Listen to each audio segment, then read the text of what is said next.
Hey guys, video back here with another video. I'm going to talk about what the video is in the description. But for ado, as always, I'm going to do some of my comic and manga picks, and then we'll get into my review. So for ado, let's get started. Well, the first one I got off this week is, and I couldn't find issue 2, if it even exists, or if it's a typo, which might, but it was really hard for me to search it online or find in comic stores. But I picked up issue 3 just for collectors, if nothing else.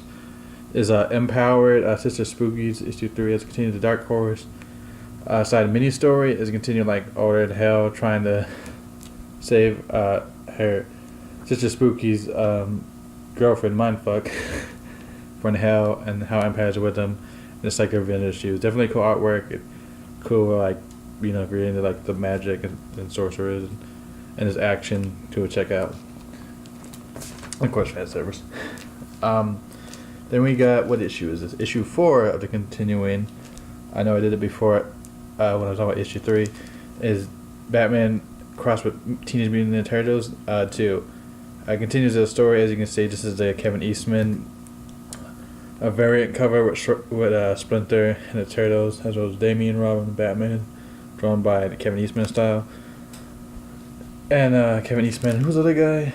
I forget his name. But this is Kevin Eastman. As it continues, they're bots in the New York City. It gets where the Turtles are from, obviously. Batman's Gotham, so this time it's in New York City, where the Turtles universe, but last time it was in Batman's Gotham universe. Continues as they fight Bane, Bebop, and Rocksteady, and the Hand, and how the adventure ensue. Definitely check out if you're a Batman or Demon Ninja fan, because it's kind of cool to cross over in the comic universe, as I've said before. Then we only got really one more. That is Terraformers issue 20. Continues as the roaches on Earth and they're trying to defeat them.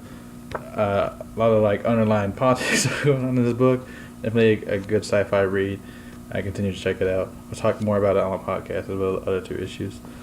But yeah, definitely check out. I might cosplay this person if I can find a white trench coat or white doctor's coat.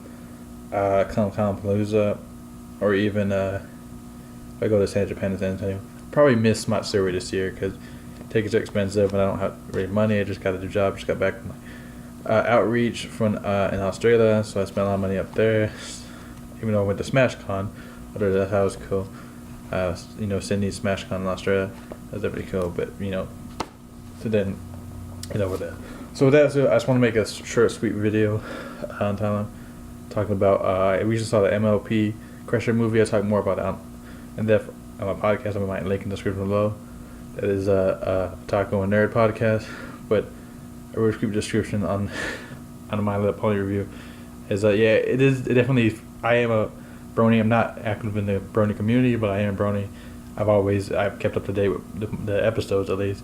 I've read a couple of comics. Watch a show, even the Crest Girl special, and it was definitely, as a fan of that stuff. Friendship is Magic, not any other ponies, all those callbacks to the Generation 1s and other stuff. It definitely was pretty cool to see. It everything made sense. For other people maybe outside, the storyline wasn't nothing too new or nothing. It was a basic storyline. I wouldn't say that's bland. It was just basic. But it definitely was cool to check out and see. And definitely I guess maybe just for the fans. Although they do introduce any characters. Other characters, new characters they introduced were really cool. But yeah, overall I enjoyed it. I was kind of upset that I didn't get an Oscar nomination, but it's what it is. But yeah, I'll definitely talk more about it in depth with come on my podcast release. But yeah, I definitely enjoyed it. That was neat. It did have that Disney, an 80s Disney cartoon, or / Black Cauldron. It has elements as far as the villain and stuff. I thought it was kind of weird. They didn't even mention the Cutie Mark Crusades or Discord. I can see maybe if they it would be too much, for if you're an outside fan, or one thing could briefly fix it, in same with Alien Covenants, which I've read the book, which apparently there's YouTube shorts that they explain more the backstory character, what the book does. So I feel like they could do a quick scene of it to a great blah blah blah word introduction, or even just one scene hi, my name is what these blah blah blah, my friends, and introduce that. And that could be just a minute scene, real quick like that. But didn't do that even with Discord.